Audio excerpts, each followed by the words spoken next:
আমার খুব খিদে পেয়েছে গো মা। খিদের জ্বালায় পেটটা জ্বলে যাচ্ছে। বাইরে যে অনেক ঝড় বৃষ্টি, আমি কিভাবে খাবারের সন্ধানে যাই বলতো? আর একটু সহ্য কর বাছা। না মা, আমি আর সইতে পারছি না, তুমি কিছু একটা করো। আচ্ছা ঠিক আছে বাছা, তুই একটু অপেক্ষা কর, আমি দেখি এই ঝড় বৃষ্টির মধ্যে কিছু পাই কি না। ঠিক আছে মা, তুমি তাড়াতাড়ি খাবার নিয়ে এসো, নয়তো আমি খিদের জ্বালায় মরে যাব। না রে বাছা, অমন কথা বলিস না, এই আমি এখনই যাচ্ছি। একথা বলে টুনটুনি ঝড় বৃষ্টির মধ্যে বেরিয়ে পড়ল খাবারের সন্ধানে।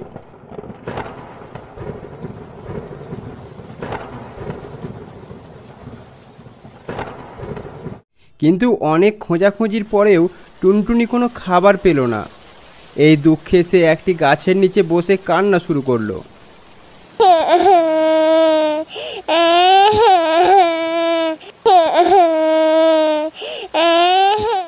তখন গাছের ডালে বসে থাকা ডাইনিটি টুনটুনির কান্নার আওয়াজ পেল এবং তার খুব মায়া হলো।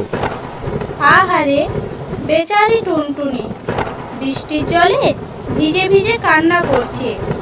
যাই দেখি তো কেন কান্না করে। তারপর ডাইনিটি টুনটুনির কাছে গেল এবং জিজ্ঞেস করলো, টুনটুনি, তোর কি হয়েছে?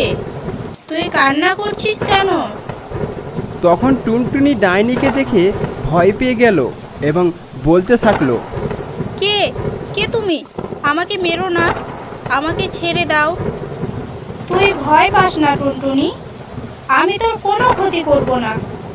কেন রে, আমি ডাইনি বলে কি আমার কোনো মায়া থাকতে পারে না?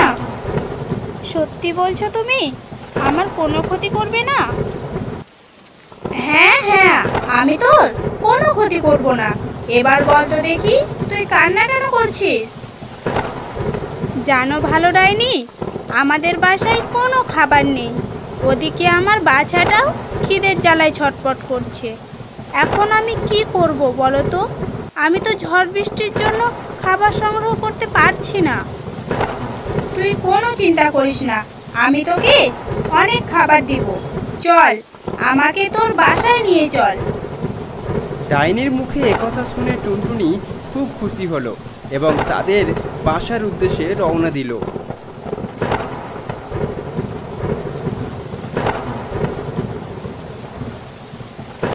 আর অন্যদিকে শিয়াল টুনটুনির বাসায় প্রবেশ করলো।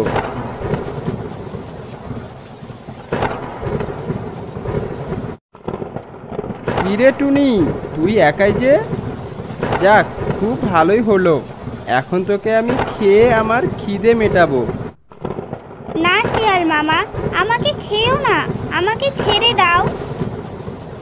টুনির কোনো কথা না শুনে যেমনই টুনির দিকে এগোতে যাবে, আর তখনই ডাইনি ও টুনটুনি চলে আসলো এবং ডাইনি বলল, কি, তুই টুনিকে খাবি?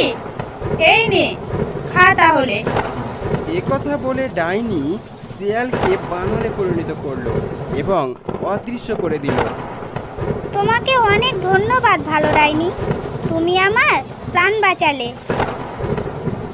তখন ডাইনি বলল, তোরা কোনো চিন্তা করিস না, এই ভালো ডাইনি সব সময় তোদের পাশে থাকবে। একথা বলে ডাইনি তাদেরকে অনেক ফল দিল এবং ওখান থেকে চলে গেল।